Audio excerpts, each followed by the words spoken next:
Ayan po si Kalayas, tulog pa rin.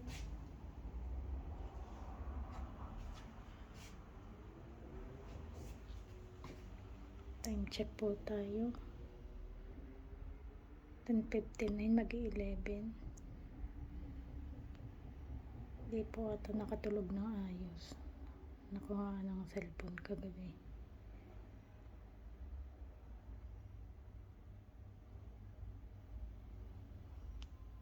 Kawa naman. Yun, magandang buhay mga kalayas. Pagigising ko lang. Naghilamos lang po ako, nagmumug. Time check po tayo ngayon po sa amin, sa Barcelona. 12:10, December 22. Yan. Babakan ko lang, dito na ako nakatulog sa sopa mga kalayas. At kapuyat ako kagabi. Dahil, siyempre, malumbay. Walan tayo ng cellphone. Kumbaga. Pero okay lang naman dahil ganun talaga. Bahagi ng buhay yon. Kumbaga, dumaraan talaga siguro yung ganun na makakaramdam ka ng lungkot sa isang bagay na nawala, kumbaga. Mga kalayas ngayon, siyempre, hindi naman natin pwedeng itigil yung ating push-up challenge everyday.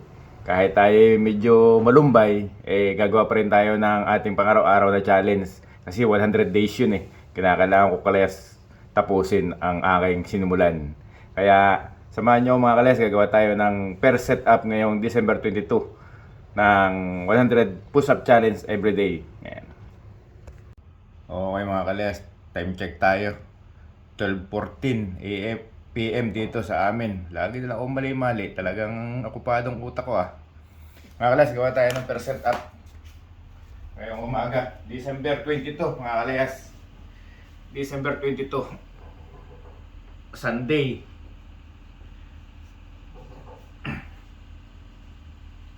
Sunday nga ba ngayon?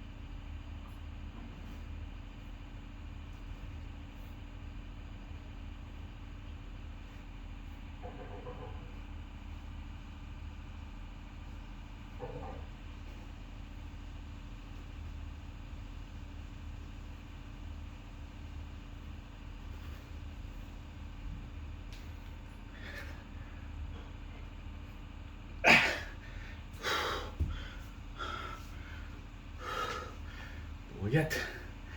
Ang bagay talaga ang puyat. 30. Kalayas, kung di ako nagkakamali. Lilista natin.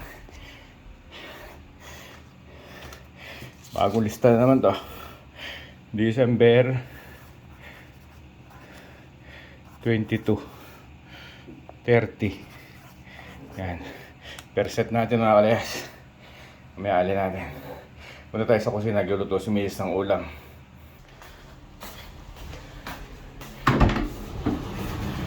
Si Mrs. Kusina. Ayan, nagluluto si Mrs. ko ng ng gunisang Quezon. Pinakukuluan muna sa tubig. Sa mga kalayas ng procedure na pagluluto ng aming langgunisa. Ayan, sa tubig muna, ayan, lulutuin.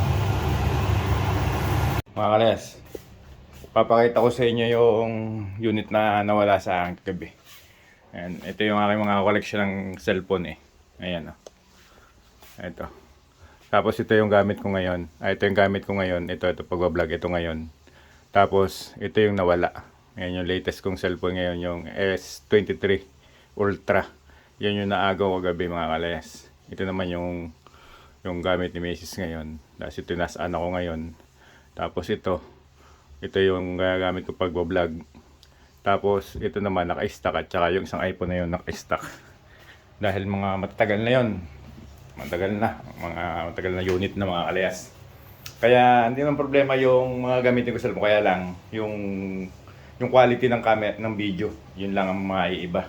Pero may mga gamit pa naman ako sa pagbablog dahil may mga cellphone pa namang ditong bakante. Kaya yun mga kalayas.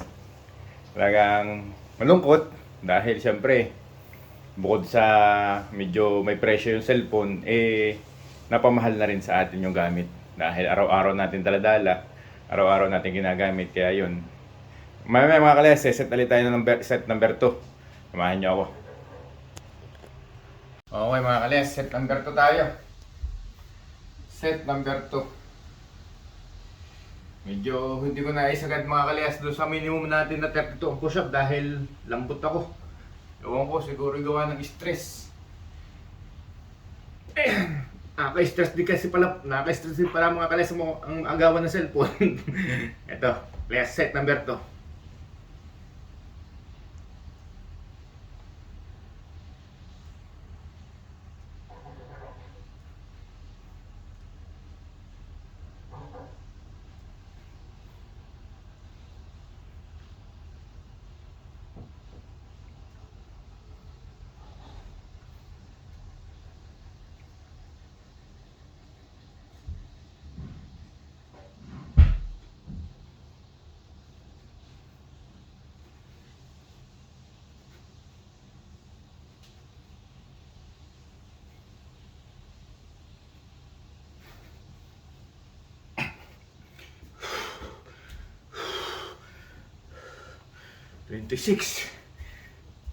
Dadami ang ating set ngayon mga kalayas. Dahil nababa ay nababa. Dito nga hindi pa ako sigurado dito kung uti 30 o 20 plus lang mga kalayas eh. Yan, set number 2 tayo mga kalayas. May ali natin tutuloy. Talagang malumbay. Mga kalayas, Mrs. nagluluto. Ayan, yun lang gunisang keso natin. Oh, suabe oh. Suabe ang kulay oh. Quality. Oh. Gusto nyo umorder, mga kalayas. Ayan o. Oh. Langgunisang Quezon. Kaya tatawagin kong langgunisang maubanin. Ayan. As ito, luto rin ni Miss kanina. Ayan o. Manok ito, manok. Kasi merong mga verduras na ano. Pimiento. Pimiento rojo, pimiento amarillo, pimiento verde. Ayan. Mga kalayas, yan ang ating ulam. Yan. Kakain na tayo mga kalayas at si Mrs. ay nagluto na kayo na pa. Ngayon ay time check tayo. Si Mrs. ngayon ay 12:30 PM. Ikakain na. Tagal mo nang hinahanap yung tamang sukat at recipe sa pagluluto ng bibingkang malagkit. At ngayong araw, hindi ko ipagdadamot. Yun mga kalayas. Ayaw, talagang matamlay mga kalayas. Sa totoo lang. Mga kalayas nga pala, bago gumawa ng third set ng push-up, isa-shoutout ko lamang yung newest subscriber ko kay Kuya Dumas Vlog. Shoutout sa iyo Kuya Dumas Vlog. Lagi ka mag-iingat sa iyong mga pagbiyahe-biyahe. At sana ay tayo patuloy na maging magkaibigan dito sa YouTube. Shoutout sa iyo at ingat lagi. Ngayon ay mga kalayas, tayo gagawa ng third set ng push-up natin. Tutuloy natin kahit masama ang pakaramdam. Ngayon, samahan niyo ako mga kalayas. Okay mga kalayas, time check tayo. 2:45 PM. Gawa tayo ng third set. Third set natin mga kalayas. Ayan.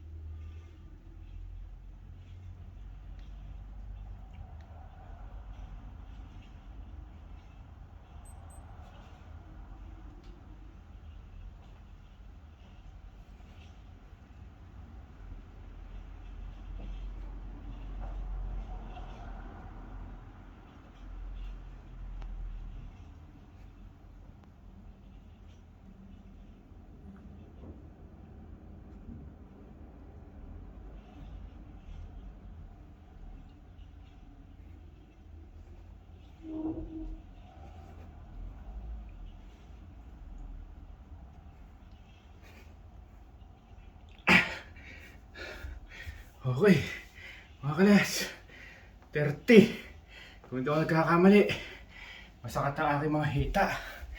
Gawa ng pagtakbo kagabi. Paghahabol. Okay, third set tayo. Mga kalayas, December 22, Ayan. Ayan mga kalayas, magandang buhay ano. Nga pala mga kalayas, kami kagabi, galing kami ng pulisya. Ngayon, siyempre, kumbaga tawag sa atin dyan sa Pilipinas, blatter. Kasi nga, nawala yung cellphone. Dito naman, ang problema naman dito, pag ganun, katulad nung kagabi, Sabado na, ng gabi, mga nakarating kami ng police station, mga alas 10 na, o mga mag-11. Ang ano pa doon, kinakailangan pala muna ng tatawag namin dito sita, o kumbaga sa atin, appointment. Kaya mangyayari, gumawa lang kami ng appointment, tapos yung oras, nilagay din doon, ang nakalagay doon ay Martes pa. Martes pa kami makakakuha ng papel ng kopya ng denunsya kung tawagin dito, yung kumbaga blatter. Dahil yun naman ay kinakailangan namin dahil dun sa numero na nakalagay dito sa cellphone, kasi dito kasi yung number ng cellphone na yun ay lahat ay nakaatat sa aming bangko, sa lahat ng pagkakalanlan sa amin dito, sa yun ang ginagamit namin isang numero.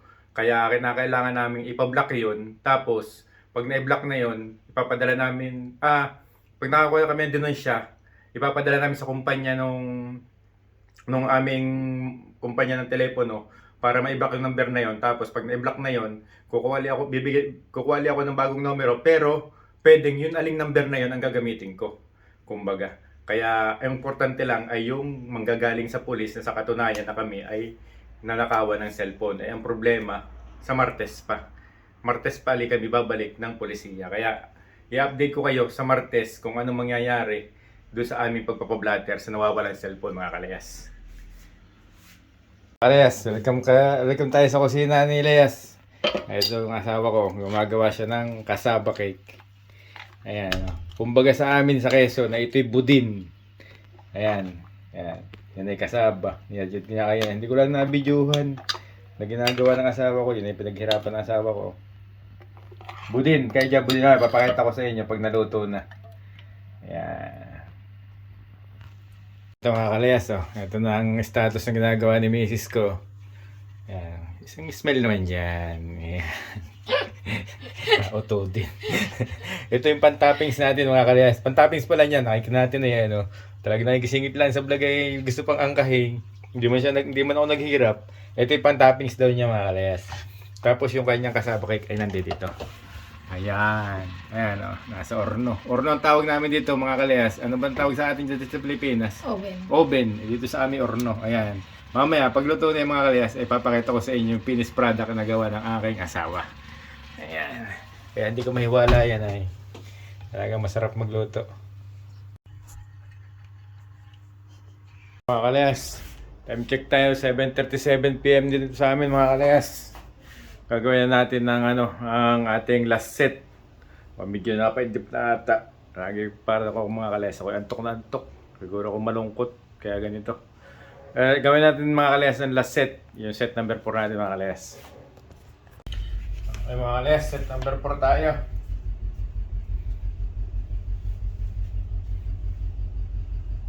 Okay.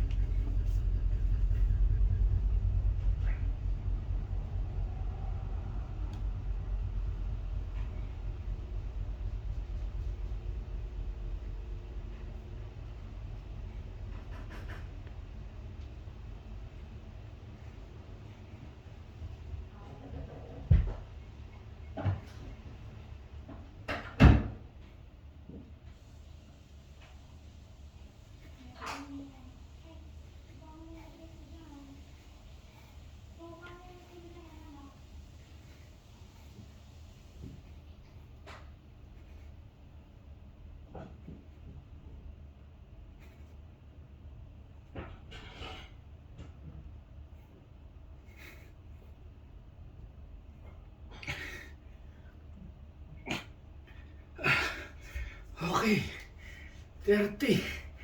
Mga kalayas, kung hindi mali ang bilang, lista natin. 30. Okay. Walas.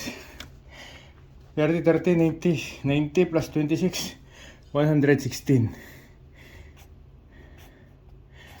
Yan. Day, ano day natin? Day 61 muli. Ito ay day 62. Mga kalayas. 62 days na tayo. Tingnan natin yung ginagawa ni Mrs. Hoy, panibagong ulam na naman, oh. Meron tayong chicken. Yung tira kanina. Hoy, may in-steam tayong pechay, mga kalayas. Ano yan? Ay, ito ang ating ang ating kasaba, mga kalayas, oh. Luto ni Mrs. na kasaba. Ayan na siya. Pwede na yan. Masarap na yan, mga kalayas.